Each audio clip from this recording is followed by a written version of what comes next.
সংখ্যা যত, সমস্ত মাখলুকাতের সংখ্যা, ওই দুই শ্রেণীর সংখ্যা একসাথে করলে যত, এর চাইতে কোটি কোটি কোটি গুণ বেশি ফেরেশতা শুধু দ্বিতীয় আকাশ থেকে নামবে।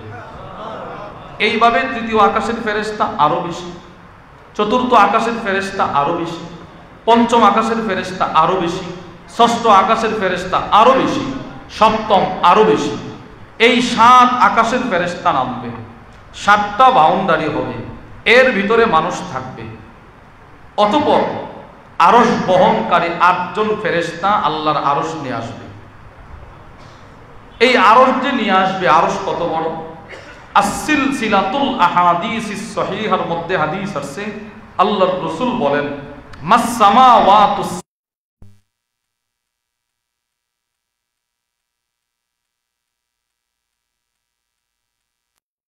পরে শোনো, নবীজি বলে আগে আরশের উপরে যে আল্লাহর আসন কুরসি আছে এটা কত বড় শোনো।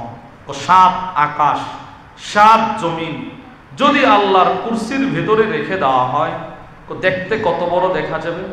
রাসূল বলেন গোটা পৃথিবীকে একটা মাঠ বানায়া, এই পৃথিবীর মাঠের মাঝখানে একদম মিডলে যদি একটা কলমের বিন্দু দেওয়া হয়, একটা সরিষার দানা রাখা হয়, গোটা পৃথিবীর মাঠের তুলনায় সরিষার দানাটা যত ছোট, কুরসির ভেতরে 7 আকাশ 7 জমিনের চাইতে ছোট। তাহলে আল্লাহর কুরসি কত বড়! এবারে এটা আমাদের কল্পনার বাইরে। এবার নবীজি বলেন ওয়াফাদলুল আরশি আলাল কুরসিয়্যি কাফাদলি তিলকাল ফালাত আলা তিলকাল হালকা। শোনো, তোমরা তো শুনলে কুরসিটা কত বড়, এবার আরশটা কত বড় শোনো। তিনি বলেন আল্লাহর আরশের উপরে কুরসিটার দৃশ্য, কুরসিটা কত বড় জানো?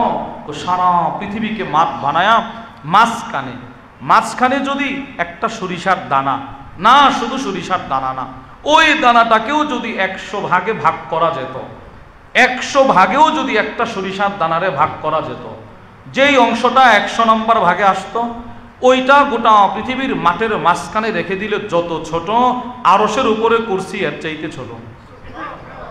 তাহলে এবার আল্লাহর আরশ কত বড়! এই আরশ যিনারা বহন করে আছেন এরা কত বড়!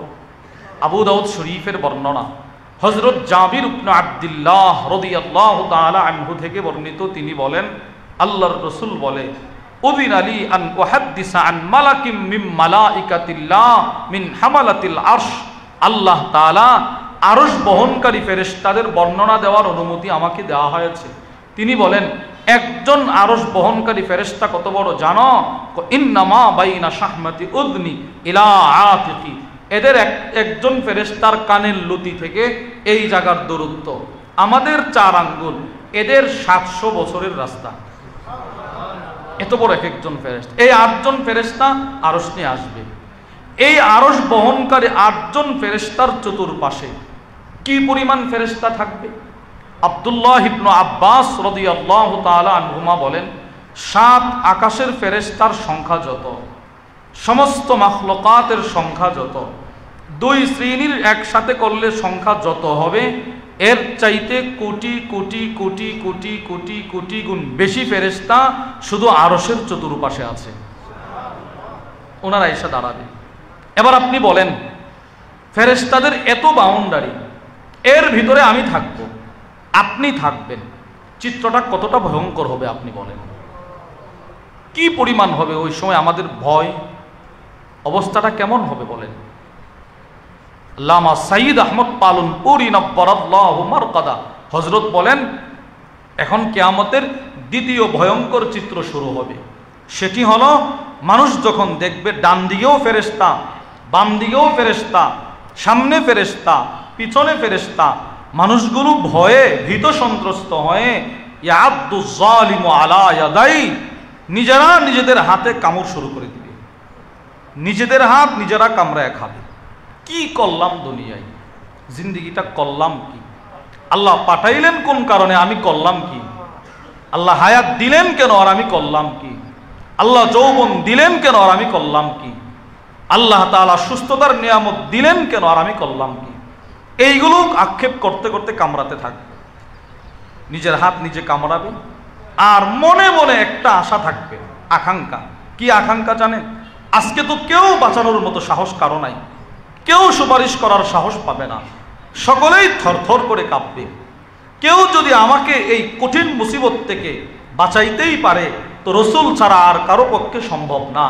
সমস্ত মানুষের শেষ ভরসা থাকবে আল্লাহর রসুলের দিকে। রসুল্লাহ সাল্লাল্লাহু আলাইহি ওয়াসাল্লাম মাকামে মাহমুদে সেজদা দিয়ে পড়ে কাঁদতে থাকবেন, কাঁদতে থাকবেন, কাঁদতে থাকবেন। মানুষের আশা নবীর দিকে, রসুল সুপারিশ করার জন্য কাঁদতে থাকবেন। এবার আল্লামা সাঈদ আহমদ পালনপুরি নব্বরাল্লাহু মারকাদা তিনি বলেন, যখন সমস্ত মানুষের শেষ ভরসা নবীজি, ঠিক তখন নবীজি আয়েশা আল্লাহকে বলবে, ইয়া রব, হে আমার প্রতিপালক, ইন্না কওমি ইত্তাখাযু হাযাল কুরআনা মাহজুরা, আজকে ভয়ে নিজেরা নিজেদের হাত কামড়াচ্ছে। আল্লাহ, আপনি কহ্হার ছিলেন, আপনি কহ্হার থাইকেন। আপনি গফফার হয়েন না, আপনি গফুর হয়েন না, আপনি এদেরকে ক্ষমা সুন্দর দৃষ্টিতে দেখবেন না। আমি রসুল এদের বিরুদ্ধে আপনার কাছে এখন মামলা করতেছি। আপনি বলেন, যখন আমার শেষ ভরসা নবীজি, আমার শেষ ঠিকানা রসুল, ইনি ছাড়া আর কেউ আমার এই কঠিন মুসিবত থেকে বাঁচাইতে পারবে না, তখন তিনি যদি আমারে দেখায় দেখায় বলে, আল্লাহ, এ দুনিয়াতে কোরআন ছেড়ে দিছে, এই লোকটা কোরআন ছেড়ে দিছে, তার গোটা জিন্দিগিতে 60 বছরে 30টা মিনিট কোরআনের দিকে তাকাইছে এমন রেকর্ড নাই, তার 60 বছরের জিন্দিগিতে 10টা মিনিট কোরআনের দিকে তাকাইছে এই রেকর্ড নাই, তার 60 বছরের জিন্দিগিতে 5 ওয়াক্ত নামাজ পড়ছে এই রেকর্ড নাই, তার 60 বছরের জিন্দিগিতে কিছু সময় আপনারে দিছে এই রেকর্ড নাই, তার বিরুদ্ধে আমি নবীজি মামলা করলাম। আপনি তারে ধরেন, বলেন তো আমার অবস্থা কি হবে, আপনার অবস্থা কি হবে? এই জন্য আমি বলছি, এই আয়াতটিকে শুধুই মাত্র একটি আয়াত হিসাবে মেনে নিলে ভুল হবে। আল্লামা মুহাম্মদ ইবনে আহমদ আদ-দাসরি বলেন, এটা হচ্ছে আশ-শাকওয়াল আযীম, অনেক বড় একটা অভিযোগ, অনেক বড় একটা মামলা, যেই মামলাটি করবেন স্বয়ং নবীজি। মামলাটি হলো এই সম্প্রদায় কোরআন ছেড়ে দিয়েছে। বলেন, কি ছেড়ে দিয়েছে? সবাই বলেন ভাই, কি ছেড়ে দিয়েছে? আপনি বলেন, দিন যত যাচ্ছে তত মানুষ কোরআন থেকে দূরে সরে যাচ্ছে কিনা বলেন? তত মানুষ কোরআন থেকে দূরে। এই গতকালকেও আমাদের সকলের প্রিয় ব্যক্তিত্ব আল্লামা আনিসুর রহমান আশরাফি হাফিজুল হুজুরের বয়ান থেকে আমরা শুনছি, হুজুরের বয়ানে বলতেছিলেন, এক লোক ফোন দিয়ে বলতেছে, হুজুর, আমার ঘরে একটা টেলিভিশন, আবার পাশের তাকে 4খানা কোরআন শরীফ আছে, এখন টেলিভিশনটা দিয়ে তো খবরাখবর দেখতে হয়, আমি কি কোরআন শরীফগুলো বারান্দায় রাখতে পারবো কিনা? বলেন, এটা কি কোরআন শরীফ ছেড়ে দেওয়া নয়? বলেন, এটা কোরআন ছেড়ে দেওয়া নয় কি? হ্যাঁ, আমরা ঘুমাই, রাতেও ঘুমাই, ফজরের পরেও ঘুমাই, কোরআনে তেলাওয়াত বাড়িঘর থেকে শোনা যায় না, এখন আর শোনা যায় না। হযরত আব্দুল্লাহ ইবনে যাকওয়ান বলে, কুনতু আখরুজু মিনাস সাহার ইলাল মসজিদিন নববী। আব্দুল্লাহ ইবনে যাকওয়ান বিখ্যাত ফকি, ইনি বলেন, আমি আমার ঘর থেকে তাহাজ্জুদ নামাজ পড়ার জন্য মসজিদে নববীর দিকে রওনা হইতাম। আল্লাহর কসম, ফালা আমুররু বিবাইতিন ইল্লা ওয়া ফীহি কারিউন, তাহাজ্জুদের সময় যতটা ঘরের পাশ দিয়ে আমি গিয়েছি, প্রত্যেকটা ঘর থেকে কোরআনের তেলাওয়াতের আওয়াজ শুনছি। আপনি বলেন, এই সোনালী অতীত কি এখন আর আমাদের দেশে আছে? নাই। দিন দিন মানুষ কোরআন থেকে দূরে সরে যাচ্ছে, দিন যত যাচ্ছে মানুষ কোরআন থেকে তত দূরে যাচ্ছে। অথচ এই কোরআনের মামলাটা হবে সবচেয়ে ভয়ঙ্কর মামলা।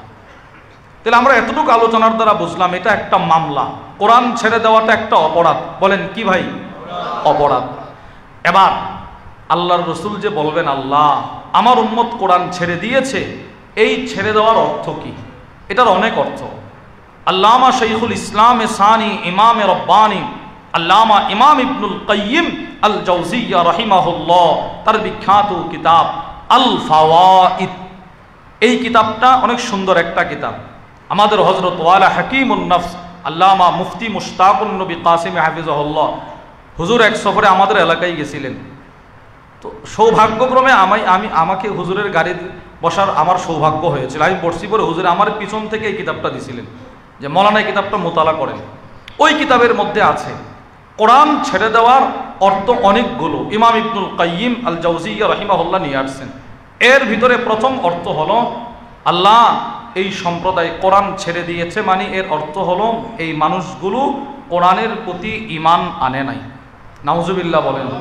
বলেন তো কোরআনের প্রতি কে আনে নাই? ঈমান। অথচ কোরআনের প্রতি ঈমান আনা আবশ্যক। কোরআনের প্রতি ঈমান আনা কি আবশ্যক, ফরজ। আল্লাহ কোরআনের বিভিন্ন আয়াতে বলে বিসমিল্লাহির রহমানির রহিম ওয়া আমিনু বিমা আনজালতু মুসাদ্দিকাল লিমা মাআকুম। আল্লাহ বলে আমি যেই কিতাব তোমাদের কাছে পাঠাইলাম, তোমাদের উপরে নাজিল করলাম, ওইটার প্রতি তোমরা ঈমান আনো। সুবহানাল্লাহ। তোমরা এটার প্রতি কি আনো ভাই? ঈমান আনো। আল্লাহ আদেশ করে।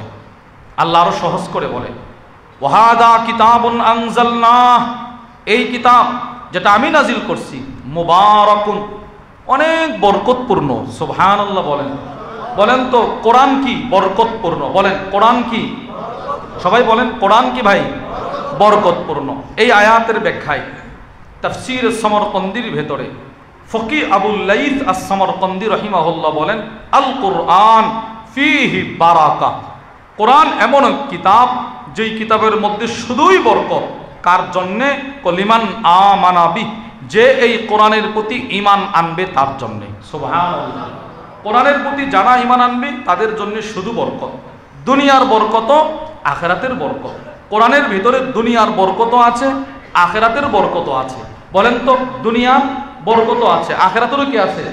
বরকত। দুনিয়ার বরকতের দৃষ্টান্ত আপনারা সকলেই চিনেন। আমাদের বাংলাদেশের একজন বিখ্যাত হাফেজ আছে, হাফেজ সালেহ আহমদ তাকরিম। আপনারা সকলের নাম শুনছেন। তার বাড়িঘর কিন্তু এত বড় না, অথবা আর্থিকভাবে এত সচ্ছল ছিল না। আল্লাহ তাআলা এই কোরআনের বরকতে এই ছোট্ট এই ছেলেকে, এই ভাইকে, সে শুধুই মাত্র এক দেশে কয়েক মিনিটে কয়েক পৃষ্ঠা তিলাওয়াত করছে। কোরআনের বরকতে সারা পৃথিবীতে আল্লাহ তার পরিচয় দিয়ে দিয়েছে। এটা কি কোরআনের বরকত নয়? বলেন কোরআনের বরকত। এরপরে দেখেন 12 থেকে 15 মিনিট 5 থেকে 6 পৃষ্ঠা তিলাওয়াত করছে। দুনিয়ার কি বরকত আল্লাহ তাকে দিয়েছে। 12-13 মিনিটে আল্লাহ তাকে 70 লক্ষ টাকার মালিক বানিয়ে দিয়েছে। আপনি আমাকে বলেন তো কোরআন ছাড়া হালাল পন্থায়, হারাম ছাড়া হালাল পন্থায় 12 মিনিটে 70 লক্ষ টাকা ইনকাম করা সম্ভব? দুর্নীতি করা হলে ভিন্ন কথা। দুর্নীতি দিয়ে তো এক মিনিটে কোটি কোটি টাকা কামানো যায়, এক কলমের খোঁচায় কোটি কোটি টাকা কামানো যায়। বাদ বাকি হালাল পন্থায় 12 মিনিটে 70 লক্ষ টাকা ইনকাম করা সম্ভব না, সম্ভব না। এটা কোরআনের বরকত, এটা কোরআনের বরকত, শুধুই মাত্র কোরআনের বরকত। আমার নিসবতি ভাই, মানে আপনারা যাকে শালা বলেন, সে গত কয়েক মাস আগে সৌদি আরবে কোরআন প্রতিযোগিতায় 1 নম্বর হয়েছে। আমাদের শায়েখও ছিলেন, বাংলাদেশের অনেক বড় বড় উলামা ইকরাম ছিলেন সৌদি আরবে। এ বেটারও একই সিস্টেম, 15-16 মিনিটে 5-6 পৃষ্ঠা তেলাওয়াত করছে, আল্লাহ 60 থেকে 65 লক্ষ টাকার মালিক বানিয়ে দিয়েছে। এটা কিসের বরকত বলেন? হাফেজ আনাস, এই কোরআনের বরকত। আমি আপনাদেরকে বুঝাইতে চাইলাম কোরআনের মধ্যেও দুনিয়ার বরকত আছে না নাই? একজন মসজিদের ইমাম সাহেবের বেতন 10,000 টাকা, 12,000 টাকা, 15,000 টাকা। আপনি বলেন এই জমানাতে 15,000 টাকা দিয়ে ফ্যামিলি, নিজের পরিবার, সন্তান সন্তানাদির খরচাদি এইগুলো কি দেওয়া সম্ভব? হিমশিম খাওয়ার কথা না? এরপরও আল্লাহ চালাইতেছে। আল্লাহ চালাইতেছে কিনা বলেন? কোরআনের বরকত, এর মধ্যে বরকত আছে। টাকা বেশি ইনকাম করলেই যে সুখে থাকবেন বিষয়টা এরকম না। বহু টাকাওয়ালা আছে, সুখে নাই, অশান্তি, কষ্ট। কেন? কোরআনের প্রতি পরিপূর্ণ ঈমান আনে নাই, কোরআনের বরকত সে পায় নাই। তাহলে কোরআনের মধ্যে দুনিয়ার বরকত আছে, আখিরাতের বরকতও আছে। তিরমিজি শরীফের বর্ণনা, আল্লাহর রাসূল বলেন ক্বালা রাসূলুল্লাহ সাল্লাল্লাহু আলাইহি ওয়াসাল্লাম, নবীজি সাল্লাল্লাহু আলাইহি ওয়াসাল্লাম বলেন কুল হুয়াল্লাহু আহাদ তা'দিলু সুলুসাল কুরআন। আমার কোন উম্মত যদি একবার সূরাতুল ইখলাস তিলাওয়াত করে, কুল হুয়াল্লাহ তিলাওয়াত করে, 10 পারা তেলাওয়াতের বরকত। তাহলে কোরআনে আখিরাতের বরকত আছে না নাই বলেন? আচ্ছা, এবার 2 বার যদি তেলাওয়াত করে 20 পারা তেলাওয়াতের বরকত। এবার 3 বার যদি তেলাওয়াত করে গোটা কোরআন খতমের বরকত। তিরমিজির বর্ণনায় হাদিস আসছে রাসূলুল্লাহ সাল্লাল্লাহু আলাইহি সাল্লাম রাস্তা দিয়ে হাঁটতেছেন, এই ছোট্ট এক সূরা সূরাতুল ইখলাস বহু সাহাবীকে জান্নাতের মালিক বানায় দিয়েছে। বরকতটা কি পরিমাণ দেখেন। নবীজি হাঁটতেছে, সামিআ রাজুলান ইয়াকরা কুল হুয়াল্লাহু আহাদ, নবীজি এক ব্যক্তিকে শুনলেন, ওই ব্যক্তি কুল হু আল্লাহ সূরা পড়তেছে। আল্লাহর রাসূল বলে ওয়াজাবা, ওয়াজিব হয়ে গেছে রে। সাহাবারা বলে ইয়া রাসূলুল্লাহ কি ওয়াজিব হয়ে গেল? নবীজি বললেন ওই লোকের জন্য জান্নাত ওয়াজিব হয়ে গেছে। আপনি বলেন কুল হু আল্লাহর মধ্যেও আখিরাতের বরকত আছে না নাই? তাহলে কোরআনের মধ্যে আখিরাতের বরকত আছে না নাই? আছে। মসজিদে কুবার মুসল্লিরা নবীজির কাছে আসছে। মসজিদে কুবার মুসল্লিরা এসে ইমাম চাইছে, ইমাম ইয়া রাসূলুল্লাহ আমাদেরকে একজন ভালো ইমাম দেন, আখলাক স্বভাব চরিত্র আমল ভালো হবে এমন একজন ইমাম দেন। আনাস ইবনে মালিক বলে রাদিয়াল্লাহু আনহু, ইনি বলেন নবীজি একজন ইমাম পাঠাইলেন। কানা রাজুলুম মিনাল আনসার ইয়াউম্মুহুম ফি মসজিদি কুবা, এক আনসার সাহাবীরে পাঠাইলেন ইমাম হিসাবে। এই বেচারা গেছে সাহাবী, ইমামতি করবে মসজিদে কুবায়। এখন ইমামতি করে প্রত্যেক নামাজের প্রতি রাকাতে কুল হু আল্লাহ পড়ে। সুবহানাল্লাহ বলেন। মনে করেন মাগরিবের নামাজ শুরু করছে, প্রথম রাকাতে কুল হু আল্লাহ, এরপর একটা সূরা পড়ে। দ্বিতীয় রাকাতে কুল হু আল্লাহ, এরপর একটা ভিন্ন সূরা পড়ে। মাগরিব গেল, এশারের নামাজে একই সিস্টেম, প্রথম রাকাতে প্রথমে কুল হু আল্লাহ, এরপর একটা অন্য সূরা পড়ে। দ্বিতীয় রাকাতে প্রথমে কুল হু আল্লাহ, এরপর একটা সূরা পড়ে। এবার ফজরের নামাজে একই অবস্থা, প্রথম রাকাতে কুল হু আল্লাহ, এরপর একটা ভিন্ন সূরা। দ্বিতীয় রাকাতে প্রথমে কুল হু আল্লাহ, এরপরে ভিন্ন সূরা। মুসল্লিরা মনে করছে আজকে হয়তো প্রথম দিন, না, এটা ওনার স্বাভাবিক অবস্থা। সব সময় প্রতি রাকাতে, প্রথম রাকাতে, দ্বিতীয় রাকাতে কুল হু আল্লাহ।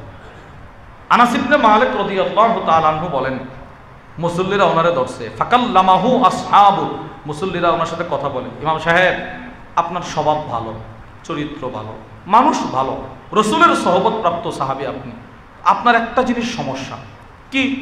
আপনি প্রত্যেক রাকাতে কুল হু আল্লাহ পড়েন কেন? এটা ছাড়তে পারেন না?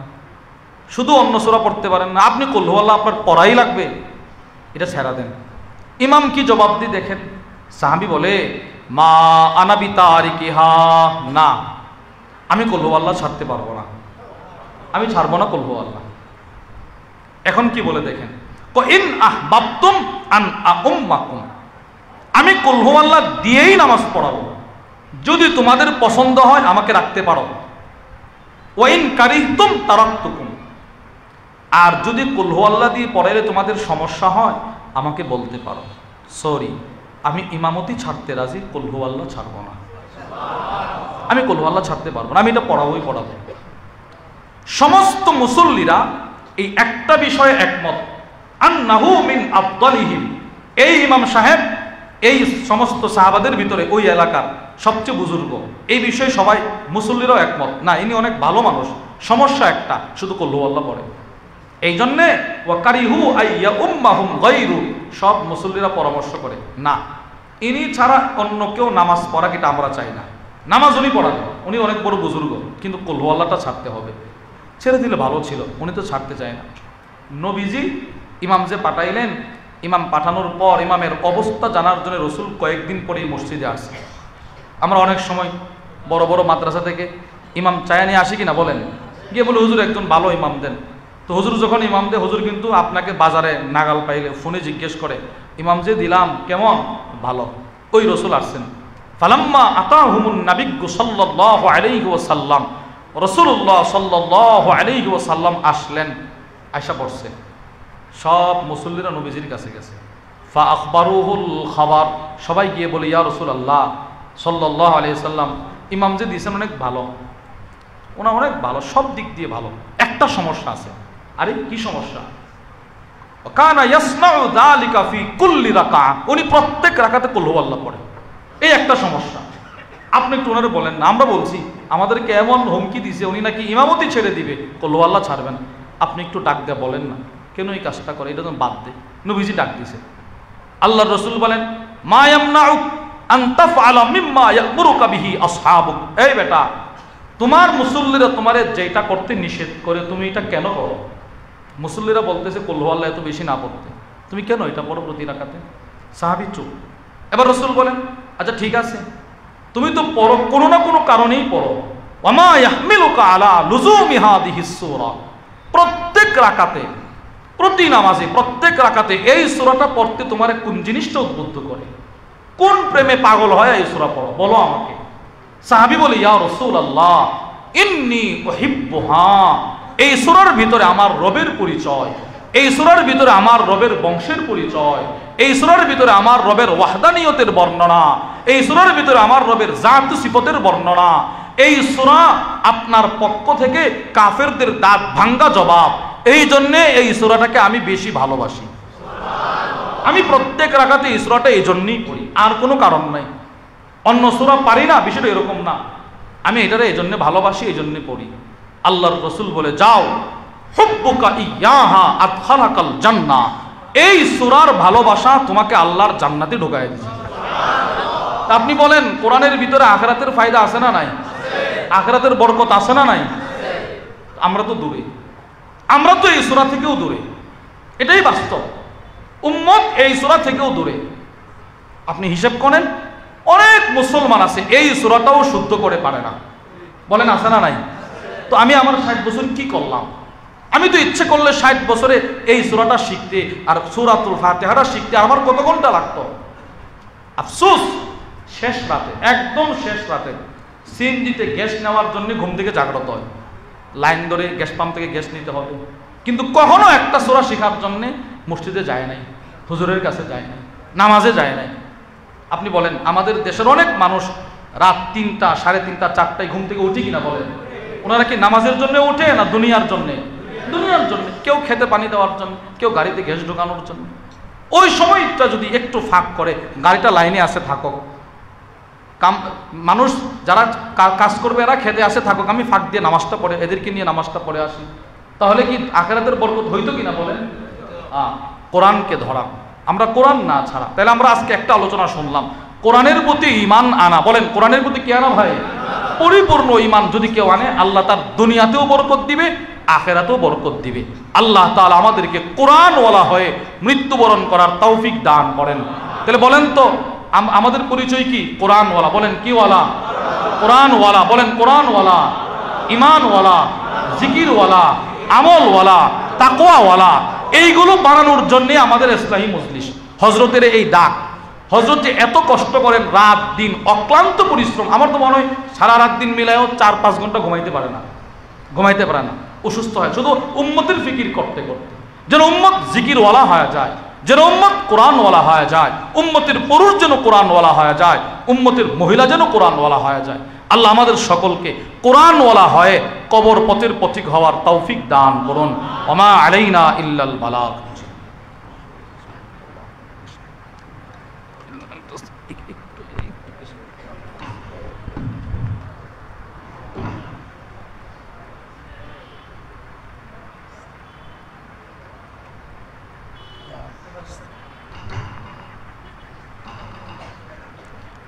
السلام عليكم ورحمة الله وبركاته. الحمد لله وكفى وسلام على عباده الذين اصطفى. أما بعد فأعوذ بالله من الشيطان الرجيم. بسم الله الرحمن الرحيم. ولسوف يعطيك ربك فترضى. صدق الله مولانا العظيم. وقال رسول الله صلى الله عليه وسلم: الصلاة معراج المؤمنين، أو كما قال عليه الصلاة والسلام. وصدق رسوله النبي الكريم، ونحن على ذلك لمن الشاهدين والشاكرين، والحمد لله رب العالمين. সকলে মহব্বতের সাথে দুরূদ শরীফ পড়ি। اللهم صل على محمد وعلى آل محمد كما صليت على إبراهيم وعلى آل إبراهيم إنك حميد مجيد. اللهم بارك على محمد وعلى آل محمد كما باركت على إبراهيم وعلى آل إبراهيم إنك حميد مجيد. الحمد لله. মাদ্রাসা ইসলামিয়া দারুল উলুম সুদুন্নপুর মাদ্রাসায় আয়োজিত প্রত্যেক মাসের শেষ শনিবারে ইসলাহি মাহফিল, আজকের মতো এই মুবারক মজলিসে আল্লাহ তাআলা আমাদেরকে যাদেরকে আসার বসার দিনের কিছু আলোচনা করার এবং শোনার তৌফিক দিয়েছেন, আল্লাহ তাআলাই তৌফিক দিয়েছেন। এজন্য আমরা সকলেই শুকরিয়া আদায় করি, বলি আলহামদুলিল্লাহ। হযরত উলামায়ে কেরামের জবান থেকে আপনারা মূল্যবান নসিহত শুনে আসতেছেন। আসরের পরে আনিসুর রহমান আশরাফি সাহেব হুজুর বয়ান করবেন, মাগরিবের পরে শাহেখ দামাত বারাকাতুম বয়ান করবেন। আজানের সময় অল্প সময় বাকি আছে। আমি আপনাদের সামনে কোরআনে কারিমের একটি আয়াতে কারিমা, রাসূল করিম সাল্লাল্লাহু আলাইহি ওয়াসাল্লামের একটি হাদিস তেলাওয়াত করেছি। আল্লাহ তাআলা যেন এমন কিছু কথা বলার তৌফিক দান করে যে কথাগুলো আমাদের সকলের হেদায়েতের উসিলা হয়, সকলে বলি আমিন। মুহতারাম বন্ধুরা, আল্লাহ তাআলা আমাদেরকে আখির নবী সাইয়্যিদুল আম্বিয়া নবীজি মুহাম্মদুর রাসূলুল্লাহ সাল্লাল্লাহু আলাইহি ওয়াসাল্লামের উম্মত হওয়ার মতো সৌভাগ্য দান করেছেন। এজন্য আবারও বলি আলহামদুলিল্লাহ। সমস্ত নবীগণ আল্লাহর পক্ষ থেকে জান্নাতের সুসংবাদ উম্মতকে দান করেছেন, জাহান্নামের ভীতি প্রদর্শন উম্মতকে করেছেন। সমস্ত নবীগণ আল্লাহর পক্ষ থেকে ওহীর মাধ্যমে সংবাদ পেয়ে সেটা উম্মতকে জানিয়েছেন। কিন্তু আমার বন্ধুরা, আমাদের নবীজি সাল্লাল্লাহু আলাইহি ওয়াসাল্লাম শুধু আল্লাহর পক্ষ থেকে শুনেই বলেননি, আল্লাহ তাআলা আমাদের নবীজিকে মেরাজের মাধ্যমে নবীজিকে জান্নাত আর জাহান্নাম সরাসরি দেখায় আনছেন। সুবহানাল্লাহ বলেন। এমনিতেই তো বন্ধুরা রাসূল করিম সাল্লাল্লাহু আলাইহি ওয়াসাল্লাম তিনি তো এমন এক সত্তা, এমন এক ব্যক্তি, এত সত্যবাদী ছিলেন, তার জানের শত্রু কাফের বেঈমানরা পর্যন্ত তাকে সত্যবাদী উপাধিতে ভূষিত করেছে। কখনো তাকে মিথ্যাবাদী বলতে পারে নাই। আবু সুফিয়ান রাদিয়াল্লাহু তাআলা আনহু ইসলাম গ্রহণ করার পূর্বে যখন রোম সম্রাটের সামনে তার কিছু কথা বলার সুযোগ হয়েছিল, তো আবু সুফিয়ান রাদিয়াল্লাহু তাআলা আনহুকে রোম সম্রাট জিজ্ঞেস করেছে, আমাদের নবীজি সম্পর্কে জিজ্ঞাসা করেছিল যে তোমাদের মধ্যে নাকি একজন এরকম নবুয়ত দাবি করছে, লোকটা কেমন, কয়েকটা প্রশ্ন করেছে। তো সম্রাট জিজ্ঞেস করছে সে কি কখনো মিথ্যা কথা বলে? তা আবু সুফিয়ান রাদিয়াল্লাহু তাআলা আনহু সেদিন বলেছিল, সেদিন তিনি পরবর্তীতে ইসলাম গ্রহণ করার পরে বলেছিলেন, ওই দিন আমার মনে চাইছে তার বিরুদ্ধে একটা অভিযোগ করি যে তিনি মাঝে মাঝে মিথ্যা কথা বলে, কিন্তু আমি এই কথা বলার সাহস করি নাই। সুবহানাল্লাহ বলেন। আমি এই কথা বলতে পারি নাই।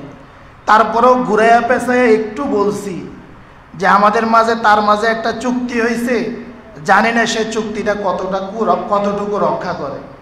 হুদাইবিয়ার সন্ধি হয়েছিল যে এর আগে, না হুদাইবিয়ার সন্ধি, হ্যাঁ, এই চুক্তিটা সে কতটুকু রক্ষা করে আমরা এটা এখন বলতে পারি না। তো এইভাবে একটু ঘুরাইয়া বলছিলাম, আর না হয় সেদিন আমি বলতে সাহস করতে এই সাহস আমার হয় নাই যে তার নামে এরকম একটা কথা আমি বলে দিই। সুবহানাল্লাহ বলেন।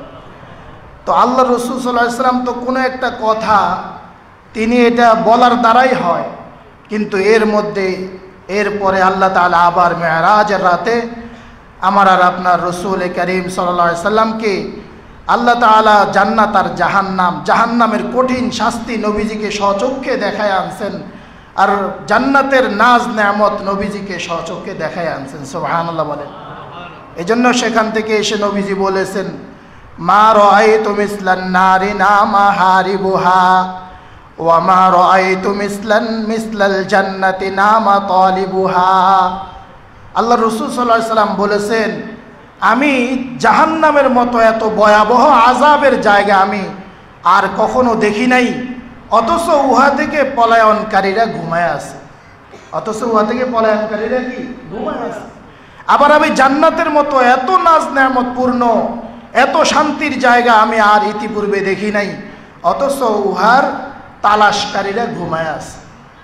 জান্নাত চায় কিন্তু আমল করে না, মানে ঘুমায় আছে। তো রসুল করিম সাল্লাল্লাহু আলাইহি সাল্লাম জান্নাত সচক্ষে দেখে এসেছেন, জাহান্নাম সচক্ষে দেখে এসেছেন। রসুল করিম সাল্লাল্লাহু আলাইহি সাল্লাম একটা সাদা দবদবে একটা বিল্ডিং নবীজি দেখছেন, প্রাসাদ দেখছেন। তো জিবরাইল আলাইহিস সালামকে সাথে তো জিবরাইল আলাইহিস সালাম ছিল। তো নবীজি দেখে এতটা মুগ্ধ হয়েছেন, বললেন জিবরাইল চলেন আমরা একটু এই ঘরে যাই। তো নবীজি সাল্লাল্লাহু আলাইহি সাল্লাম সেখানে ঘরে একটু উঁকি দিলেন। তো ঘরের ভিতরে ওই প্রাসাদের ভিতরে তিনি তার চোখের সামনে হুর ভেসে উঠছে, হুর দেখতে পাইছেন। আল্লাহ রসুল সাল্লাল্লাহু আলাইহি সাল্লাম তিনি তো লজ্জায় তিনি তার চোখ ফেরায় ফেলছেন। জিজ্ঞেস করেছেন, ভাই জিবরাইল এই প্রাসাদটা কার জন্য, এই প্রাসাদটা কার জন্য? জিবরাইল আলাইহিস সালাম বললেন, এটা আপনার উম্মত হযরত ওমর রাদিয়াল্লাহু তাআলার জন্য। সুবহানাল্লাহ বলেন। নবীজি সাল্লাল্লাহু আলাইহি সাল্লাম দুনিয়াতে এসে বলছেন ওমরকে, ওমর আমি তো তোমার